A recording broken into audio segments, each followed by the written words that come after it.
everybody. It's Grandmaster Ben Feingold with our weekly Wednesday night lecture. Tonight's lecture is sponsored by Zach Guido. So thanks, Zach. You're the best. Originally, he wanted me to lecture on the London. And I said, no. But then he found some other London stuff I had done and said, never mind. He said, lecture on whatever you want to. And so I was going to talk about politics. I was going to talk about whoever won the candidates, which was decided a couple days ago. And Jan Nepomniachtchi won the candidates, which is bad for me because every time I say his name, I'm going to mispronounce it.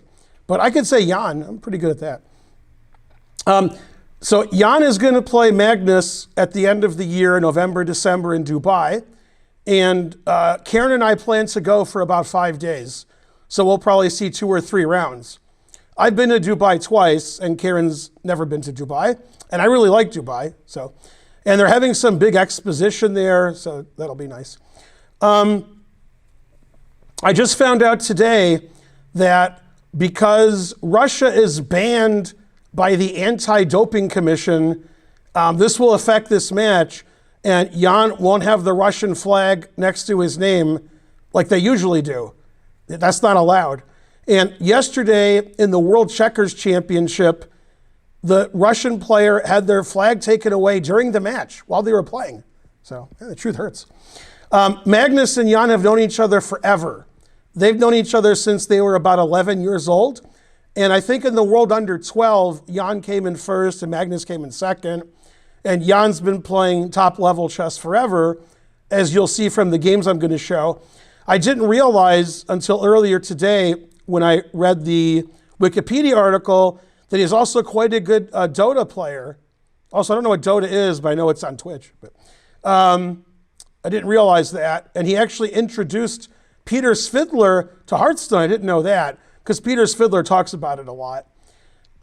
He's won every event that's ever happened. Jan, he's at his peak rating ever, except he lost the last round when it didn't matter. So he was at his peak rating, the round before that. Started playing chess at 4.5. It's pretty good. And he's won every kids tournament. He's won every adult tournament. And when I first saw Jan, and I saw him twice in 2011, I saw him in China at the World Team Championship. And later, I saw him in Moscow at the Tall Memorial. And at Moscow, the Tall Memorial in 2011, he was the lowest rated player. Now that was a strong field. I went there with Akaru to be his second. And Jan had 1 win and 8 draws, and he tied for 3rd. I think it actually says that here, that he tied for 3rd through 5th. I mean, that was an amazing tournament. It had Magnus, Kramnik, Hikaru, Karyakin, and those were the weak players. I mean, this is a strong tournament. Gelfand. And I remember Anand had 9 draws out of 9. And Carlsen won the first game, drew his next 7, won the last game, and tied for first with +2. Tough tournament. And he's won that tournament since. Jan's won every tournament. If you name a tournament, he's won it. He's also very good at rapid and blitz. So anyway, the Wikipedia article is pretty interesting because it talks about a lot of his chess, his wins, and he has a lot of wins. He's won team tournaments, individual, Russian championship, all the big tournaments in Europe. And the reason Jan hasn't won a candidates before or been thought of as a top 5 player is he's a little inconsistent. He plays super aggressive and sometimes too aggressive. So sometimes he has a bad run and tournament doesn't go well for him. But if he's in good form, he's a tough player. And I can prove he's a tough player because his lifetime score against Magnus is something like 4 wins and a loss with a few draws. And some of the wins were when they were kids, but still. And that's in slow chess. Okay, so let's get to the games because that's what you're here for. That's the game. And then let me minimize this. And let's see. No, don't do that. Okay, actually, I don't want the notation.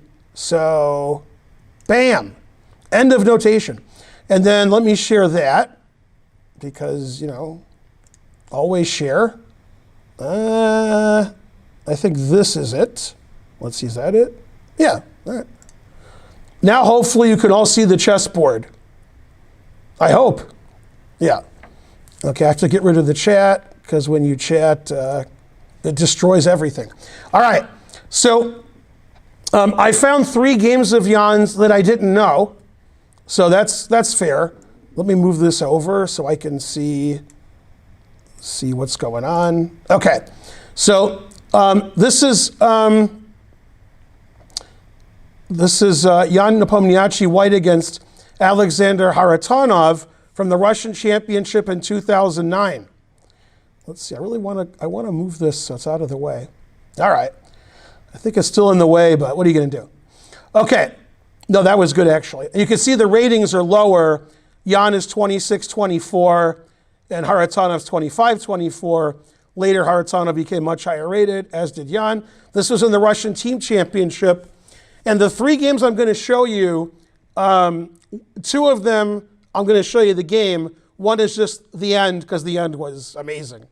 But this is the whole game, and I was really impressed with this game. So hopefully you'll be impressed too.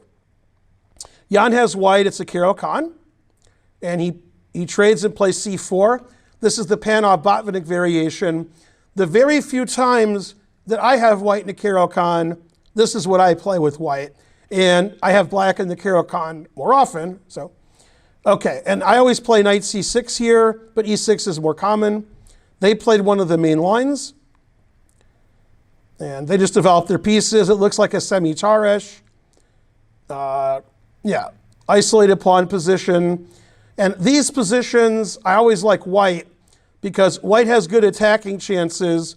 And I don't mind the isolated pawn at all because it's really good for protecting these squares in black's position. So sometimes white can put knights on e5 and c5. And obviously, black has a problem with this bishop. So it's about equal, but I prefer to have white personally. Okay, and this threatens the h7 pawn, threatens the rook, puts his rook in the middle. Knight e4, the bishop, and they trade the bishops. It's not clear who that's good for. Most people would think trading the dark square bishops is good for white because that gets rid of that defender and all the dark squares are weak. I agree. And some would say it's good for black because when you're getting checkmated, it's good to trade pieces so you don't get checkmated. I agree with that too. So since the players traded bishops, they both thought it was okay. Rook e1, so white has everything out, white's ready, and obviously this is always the problem in a lot of queen pawn openings. And this was not a queen pawn opening, but it looks like one, was the rook and the bishop have trouble getting out. Knight f5, knight c3 retreating, and Kharitonov wants a draw, but obviously white doesn't want to draw. Okay, and finally he decides to get his bishop out. Queen d2, controlling the dark squares, got his bishop out. Knight e4. Now it's looking dangerous because the knights are heading towards the king, the queen is, the bishop is. It doesn't look like there's an immediate threat, but it looks scary. Rook f8, defending the f pawn. Knight g5, that looks scary. And knight c7 was played. This vacates the d5 square for the queen. It defends e6, and it opens up the bishop. Now you might say, defends e6. e6 is defended. Well, in this position, I'm threatening to take with this knight, and then if you take with the rook, knight takes, forks the king and queen. So, you better watch it. So I like knight c7, rook c1, and he plays knight d5 defending his knight, bishop e4, queen d6. Okay, so far, it looks like both sides are playing really well, and the position should be about equal, but now the fireworks start. This was an amazing series of tactical blows that Jan rained upon his opponent here. And I don't blame anybody for missing it. And if Jan didn't see it, I wouldn't blame him either. And that's the one good thing about Jan is he's really good at seeing winning tactics. He's like a computer in that regard. And when he plays a calm game like he did now, he didn't do anything crazy. He just kept improving his pieces. Okay, then the tactics flow. And this is a very difficult admit. Okay, this is a very difficult tactic for the person who just showed up. Good timing. Okay, this is you showed up just in time for all the crazy tactics. Okay, so Jan played knight takes f7, and it looks like he's just going to get a rook and a pawn for 2 pieces, and black's king is a little open. Typically, that wouldn't be good for white. Okay, but he saw further. He was doing something trickier. Okay, can someone unmute their microphone for a second and tell me the brilliant move that Jan played here, the move you dream of playing? Queen to h6, that is correct. Queen to h6. Okay, so the obvious idea is if you take the queen, then I fork the king and queen, winning the rook, and white's completely winning. White's up an exchange and a pawn, and he has all kinds of, he has a good position anyway. He's pinning this knight here, this is threatened. You gotta watch it here. And white has a lot of extra material. So obviously, Jan realized black wouldn't take the queen, black would just move his king, but now when you get the rook for the 2 pieces, the h-pawn is hanging. Okay, and he took this first because that's better. Queen takes h7 is definitely good for white, but this is winning on the spot because even though it looks like it's defended twice, if you take with the knight and I take with check and take the bishop, I just won 2 pieces for a rook. I took this knight, I took this bishop for my rook. So the obvious move is queen takes. Now white's down a piece. Queen takes h7, looks like it wins the queen, but the knight's defending it. But he actually could do that and then take the bishop on b7. But he decided to play the other way. Bishop takes. Now he's threatening queen takes h7 check, winning the queen. Black has to stop that. Good luck. And not only does he have to stop that, this is attacked, this is attacked, this is attacked. And white's up material. So that knight takes f7, queen h6 was ingenious. And this was a couple years before, Jan was a 2700 player. Okay, so king g8 saves everything, and he escapes. And now white's up 2 pawns for nothing. And a lot of people, when they're attacking, they can't stop. Okay, but here, white's completely winning. He doesn't have to mate him. He just has to make sure nothing bad happens because he's up 2 pawns for nothing. So he plays d5, he has a passed pawn. Queen c2, and he says, let's trade queens. I can win a 2-pawn upending. And he was right. f4 is a great move because he wants to get his king in the center, and you can't play bishop takes d5 because of rook d1, pinning the bishop. And gets his king up. The f4 pawn stops black from moving his king up. And it's just very easy because he's up 2 pawns. You can't take on e6 because the king and pawn ending is an easy win with an extra pawn. Pawns on both sides. But okay, this is hopeless. Yeah, and black should have resigned a while ago, but all right. Okay, and he resigned here because white's going to queen his d pawn, or white's going to win these pawns, or both. So his brilliant attack with a lot of pseudo-sacrifices, they weren't really sacrifices because he won everything back. It ended up with a 2-pawn up endgame, which he won very easily. So I feel bad for black because he sort of got run over that game. When I like to lose, which I don't, I like it to be, like the game was interesting, I played pretty well, and this looks like he was outclassed. I hate when that happens. I actually hate any way of losing. Blundering, getting outclassed, losing on time. I hate all of them. But obviously, if Jan's playing like that before he's 2700, he's going to become 2700 at some point. Okay, we'll do f11. And the only question, okay, I got to get rid of the notation. Terrible. That takes me forever. Okay, done. Now, I don't know if you can see the new board. It's possible you can't. Somebody tell me if they see the new board. Okay, this will be fixed. We don't. Li Chao, yeah, okay. Fixed. Now you can see the new board. Okay, cool. Okay, and this is good because this is against Li Chao. And there's some stories about Li Chao that are told by Ian Rogers, the Australian Grandmaster. Li Chao's been 2,700 forever. Okay, but he's in China, so if you want to be better than Ding Liren and Yu Yangyi, good luck. And supposedly, he was fighting with the Chinese Chess Federation, and they said, well, you can't play chess anymore. Now, I have seen him play chess. So, but Ian Rogers says, unlike the other super 2,700 Chinese players, he's not allowed to play so much. Because he hates the Chinese Chess Federation, they hate him, I don't know. I don't know if any of that's true, but I like the story. And Li Chao's great, but you don't hear about him as much as the other top Chinese players like Wang Hao, Ding Liren, and Yu Yangyi.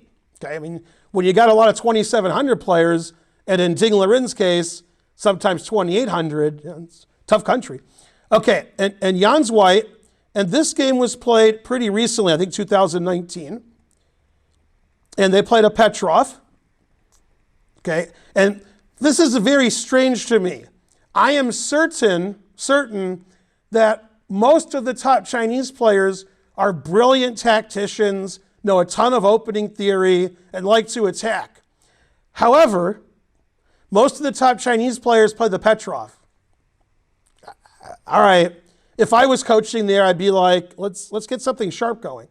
Okay, so this is the main line of the Petrov, and I used to play the Petrov, and a lot of games now, white's playing knight c3 here. This is probably more popular now than d4. But it used to be in the 70s, 80s, and 90s, and 60s, d4 was the move. And this is the old main line. I played bishop d6, but you can also play knight c6 and bishop e7, which might even be more common, but I play bishop d6. So I've actually had this position several times in the late 80s, early 90s. Then I stopped playing the Petrov. Okay, and this position, I had against two grandmasters I can remember. I had it against Andrei Sokolov in 1990, and I had it against Glenn Fleer in the Hastings tournament 88-89. I lost to Fleer, and I drew Sokolov. And I think I played bishop g4 both games, and Li Chao played bishop f5. So I guess since Li Chao's much higher rated than me, and this game was played 30 years later, that bishop f5 is considered a better move than bishop g4. Okay, so he played bishop g5 attacking the queen. I have a rule, never play f6. Luckily, f6 is illegal, so he moved his queen. And here, Jan really showed why he's going to be a dangerous opponent for Magnus Carlsen. Unlike other players, who I won't mention, Fabiano Caruana and Sergei Karyakin, Magnus's last two opponents in the World Championship, Jan doesn't play boring. And those guys are boring. And in the Fabiano match, all 12 games were drawn. And then they played rapid playoffs, and they were not drawn. And then in Karyakin's match, they tied 6-6. I think they both won 2 games, unless they both won 1 game. I think it was 2.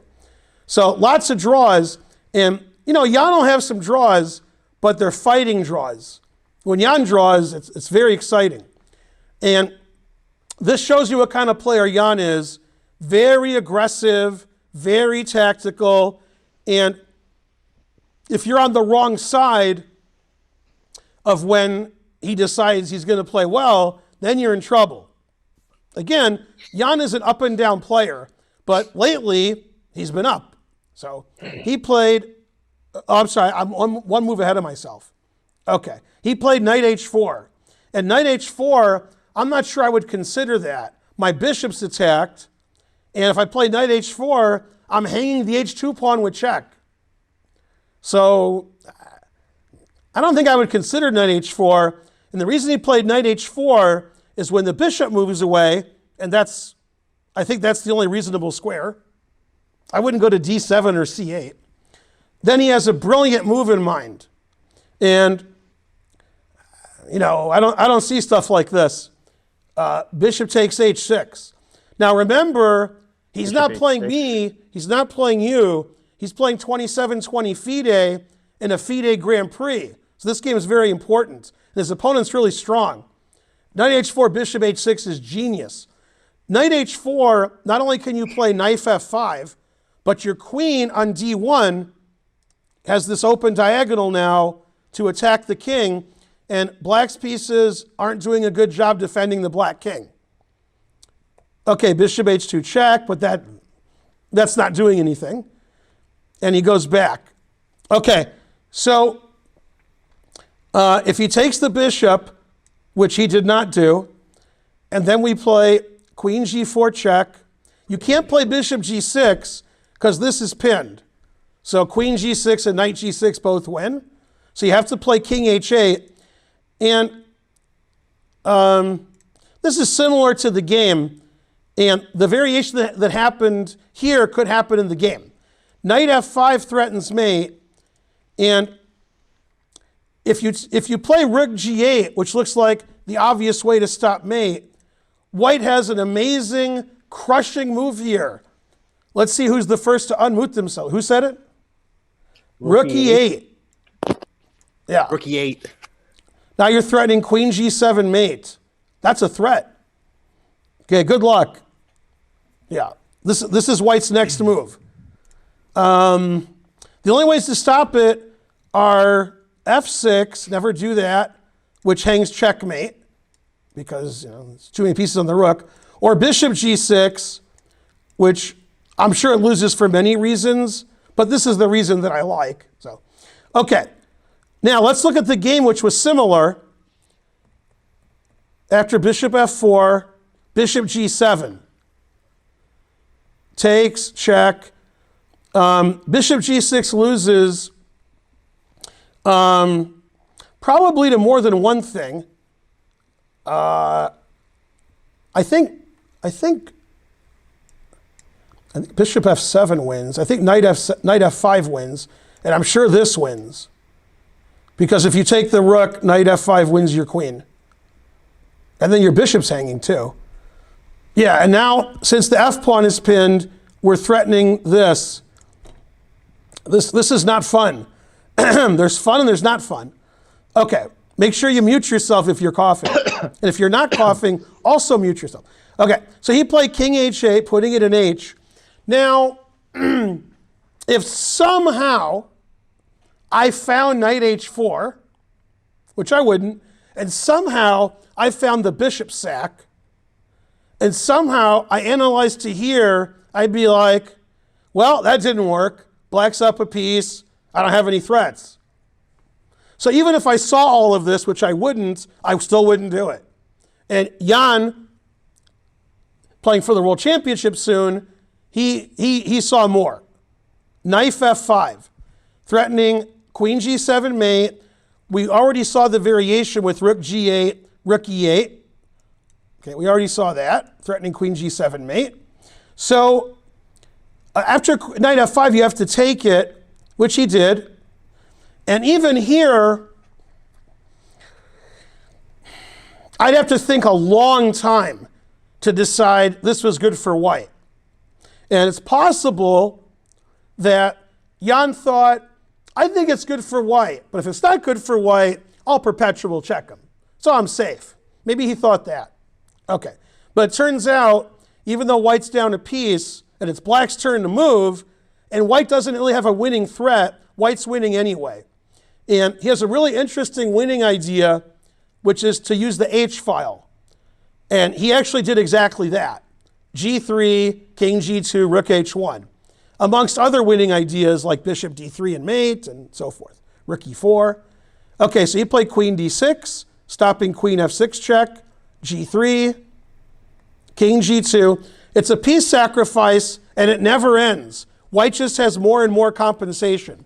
So white wants to play rook H1, white wants to play bishop to D3, and even though white's down a piece, that's not good.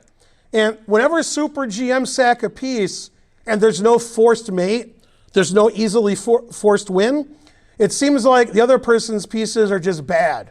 And they're like, well, I don't see a forced win, but I feel this is winning because the king is open forever and the black pieces aren't doing a good job defending. Another important thing, which I've discussed many times, is opposite colored bishops tend to help the attacker because this bishop can't defend against that bishop. So when white tries to mate black, that's not helping. Also, if I play rook h1, it's really not helping.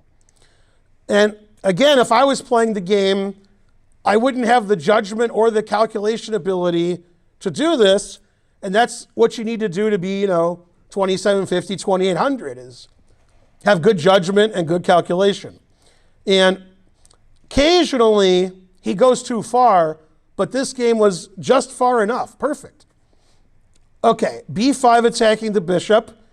I guess he has to decide whether he's going to be on this diagonal or this diagonal. He decided to stay put.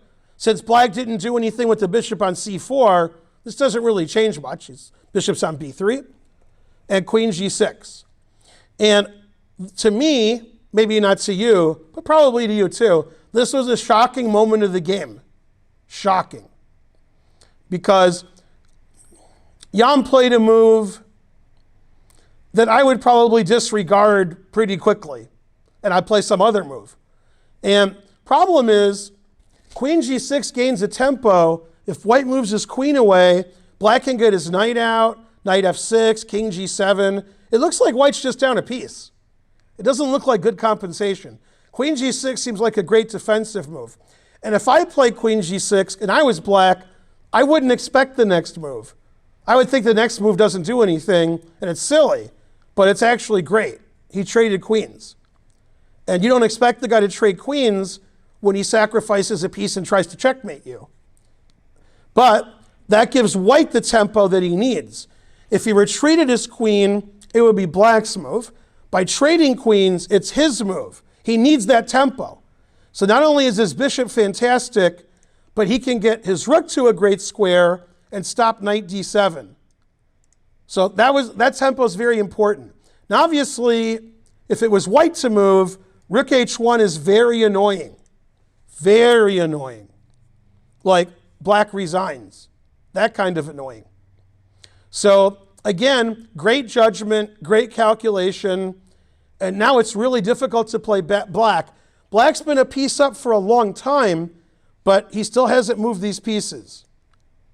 And I have the open H file, I have the 7th rank, and if somehow, like the last game, somehow black escapes by sacrificing. Let's say we just take one of black's pieces off and he stops all the attack.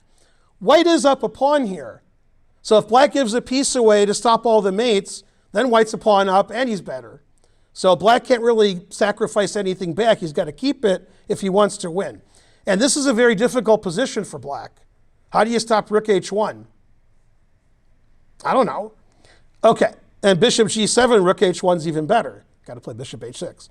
So he played g5, and the idea is to play rook f6 if the guy plays rook h1. Okay, good defense. He played rook e6. That stops rook f6. That's an amazing move. To leave the rook on a1 where it's not doing anything, move the white rook off the 7th rank, and the reason is the bishop has nowhere to go. If you retreat the bishop, and then after here, you guys paid a lot of money for this lecture, so I get to show you checkmate. And you may think other moves are checkmate, but they're not, because black can play rook f7. But now he can't play rook f7. Okay, so bishop g7 doesn't work, so got to play king g7. There is no other move. That's it. Okay, king g7, rook h1 threatening the bishop. Got to play rook h8, no other choice. Rook e7 check. Okay, now black has a very difficult choice. he's got to move his king up or move his king back. Moving his king back seems suicidal because there's probably more than one win. I could double my rooks, and then I'm threatening mate in 2. Rook f7 check, rook e8 mate. I don't see a defense to that. And after rook f7 check, if you don't have rook e8 mate, you got a windmill going. So you could play rook takes check and take the rook. This looks terrible. So instead of playing king here, which would allow, this an extra check, he played king g6, hoping the bishop on this diagonal would be worse, but he was wrong. So all the moves lose. Bishop c2 check, and here he resigned, and obviously you shouldn't resign, never resign. King f6 is the only legal move, and then he realized white has a crushing move here. I don't think it's very obvious. Maybe it is. Let's see if the chat knows it's obvious. What's the crushing move for white? See, it's not that obvious, unless somebody didn't mute them. Unmute.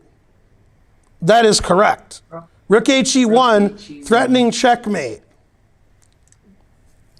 An easy move to stop, except for one thing. The only move that stops mate in 1, I think, is, I think it's the only move that stops mate in 1, is g4. I don't think there's another move. And then there's good and there's not good. This is not good for black. All right. So I would rather resign than have this position. This is too embarrassing. And when the game ended, you'll notice black never moved these pieces. And if I beat somebody better than me, which I don't do very often, probably they made a one-move blunder. Okay, then I can win. They hang a piece, okay, I can win. But black got crushed this game. Black didn't develop his queen side. Black's king was under attack the whole game. Black just got run over like the first game. And that's why Jan's winning all these tournaments. He's not beating 2700s, he's crushing 2700s. And I'm not saying anything bad about Magnus, but this is not really a Magnus kind of game. Magnus beats the 2700 players and they have no chance. They're slightly worse, then clearly worse, then they lose. Or they have a drawn endgame that's worse for them and they can't draw it because Magnus puts too much pressure on them. So the way Magnus plays is very little risk and he wins a lot. The way Jan plays is a lot of risk, sacrificing here and there, and then he calculates better. He has great judgment, so his wins are more spectacular. And winning spectacularly against 2700s, that's pretty good. And as you saw from the candidates tournament, he can also win endgames now. He has a lot of seconds, he's getting a lot of coaching. Peter Lako's the new guy on his team. He's playing a lot more solid now. So the solidity plus the aggressive intentions, plus the way he plays fast, and he's super confident, that's why he's going to play Magnus. So that was a really great game. Now, the next game isn't the whole game. I have an answer. I have a question to this game. Okay, G. After white played g3, can black Just a take second. it and hope for a perpetual somehow? Take on g3? Well, the problem is, there's a lot of problems. If I take and you take, then I can play check and then rook g1. So your king moves and then rook g1. And the other problem is I don't have to take. I could check first and then rook g1 or take. But yeah, the main problem is that queen h5 just wins right away. And then this is happening. I hate when that happens. Yeah, it doesn't work. The reason there's no perpetual is these pieces they don't participate. White has a free move, so no. In fact, in this position, the only check is this one. So if I play like queen h5 check, then I get a free move. If I play rook e4, if I play rook e2, then I can block the check and win you. So yeah. Now, if it was black's move in this position, he could play queen h4 check and rook g8 check. Then you'd probably be right. Maybe what black's winning. But yeah, That's too bad. Okay, good question though. All right, now we're going to look at the last, the final insult. Nope, it's not that game. We already saw that insult. All right, here we go. Okay, and then we'll get rid of the thing that I never get rid of. Yeah, okay. And let's see, Jan's black, so we'll flip the board, confusing you. All right, now you're confused, good. If you're not, actually, you can't see the board, so you're not confused. That was good, I'm glad I did that. Let's see, what am I doing? I'm doing that. Okay, share. Yeah, but since I forgot to screen share this position, you guys couldn't see the board, that was good. All right, do you guys see Le Quang Liem? You see the end game, 2 rooks versus rook and bishop? Okay, so Jan's black. This was a fascinating game, played in Aeroflot about 12 years ago. The Aeroflot Open used to have 100 grandmasters. That's a good tournament. And you can see, if you can see the ratings, Jan is only 2,600 and Le Quang Liem is 2,540, but they're top players in the world now. Le Quang Liem lost today to Hikaru in the Meltwater Magnus Rapid event. And okay, so black is obviously doing really well in winning. Black is going this way, and white has this one pawn that's trying to queen, but that's not so dangerous. And Jan has many ways to win this. The way that he won, I was really impressed with. It was really original and interesting. And not to spoil anything for you, there's only like 5 or 6 moves left of the game, and 4 of the moves are pawn promotions. So you're going to see 4 queens, which normally you don't see in a Super Grandmaster game. Normally, especially when there's 0 queens. Now, if you're watching my stream, you'll see 4 queens all the time, but that's the difference. Okay, so yeah, I have an answer. I have a question. So, is it possible? Not only is it possible, get, like, twice on my queens? stream, I've gotten 9 queens. That's the most you can get. You start with 1 and you promote all of your pawns. Yeah. And when you have 9 queens, usually you stand better. Wait, so, yeah, isn't that like Almost, but there's a lot of stalemates. Get 9 queens, A lot. Right? Almost every move is checkmate or stalemate. Yeah, it's hard not to be checkmate or stalemate. Anyway, that's just when I'm being silly. Unfortunately, I'm always being silly. So I try to get 9 queens. There's an organization that supports women's chess that you can donate to that's a nonprofit called 9 Queens. And if you go to the 9 Queens website, they help women's chess out because you can get 9 queens. And queens are female. So, okay, so white played h7, putting in an h. And okay, black's winning. And actually, the strange way that Jan played, that's the engine way. Jan plays like the engine. Okay, he promoted to a queen, hanging his queen. What a blunder. So he took, and then he forked the king and rook. So you got to take, otherwise you lose your rook. Okay, and Jan is stopping this pawn, but nobody's stopping that pawn. And the rook can't help, so he stopped the pawn. And Jan said, I got 2 pawns, 1 for each of you. F2. So Jan's got 2 pawns that are going to queen. White has a pawn that can promote, but he stopped it. So white played for tricks. Unfortunately, tricks are for kids. Rook c7 check. He said, ha, if you take my rook, I'll queen, because your bishop's not defending it. Now, the engine does not take the rook. The engine just moves the king. Now, if you move the king here, you lose, because you're blocking your bishop. If you move the king here to d6, then I can stop your pawn.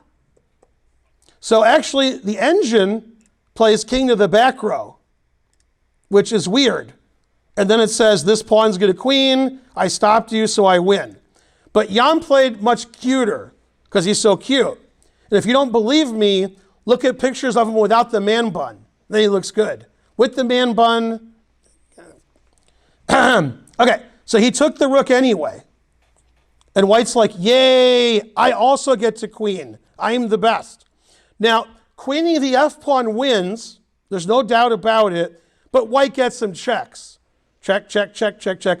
So he promoted the b-pawn because it's check. And then he promoted the f-pawn with check. So white doesn't get any checks because white's in check. And Quang Liem realized he's down a bishop and a pawn. His king is open. He doesn't have perpetual check. So he resigned. But I didn't expect when I first looked at that game that there would be 4 pawn promotions at the end of the game. And Jan actually did something you've never seen before. And if you've seen it before, I'm shocked. He sacrificed his queen on b1 twice. 2 different queens. Okay, let's go back because you forgot. He played b1, sacking his queen on b1. And then he did it again and sacked another queen on b1. Who does that? Who promotes on b1 twice within 4 moves and gives it away both times? And then his opponent resigns. So obviously he's a very creative player. And in my opinion, that's the kind of player that you want playing Magnus. Okay, you want the super creative, interesting, tactical player versus the rock solid Magnus, very similar to Kasparov-Karpov.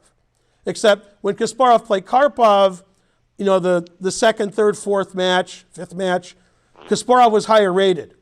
So the swashbuckling, crazy calculator was considered better than the solid guy. Here, the solid guy is higher rated than the swashbuckler.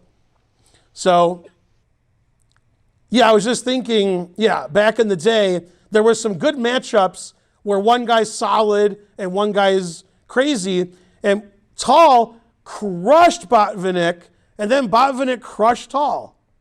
Because, you know, Tal was in and out. And when I was a kid, a senior master told me, yeah, Tal beat Botvinnik, but in the second match, Botvinnik took, you know, advantage of all of Tal's weaknesses. And then I read, a few years ago I read, yeah, Tal lost the second match because he was always in the hospital, which is true. Tal was sick his whole life, and he often went to the hospital during tournaments. That was common. So it's possible Tal was very sick in the rematch, and he wasn't in the first match.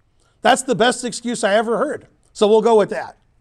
So either Botvinnik learned how to beat Tal by playing more solid and more strategical, or Tal was very sick. I don't know. Okay, whichever one you want to believe. So remember, whoever wins Magnus versus Jan in November, December this year, that means the loser was very sick. Terrible. And that's going to be in Dubai. And Karen and I plan to go, so I'll wave to you from there. I'll be like, hi, it's us. Now, you probably think, Ben, we can't see you in Dubai.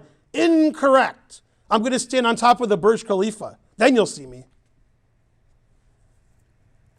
Well, I'll see you. Okay. So thanks for watching the lecture on Jan Nepomniachtchi. Congratulations winning the candidates with a round to go. And really great chess in that tournament. Really exciting chess for Jan. He had 5 wins and 2 losses. That's a lot of decisive games. Yes?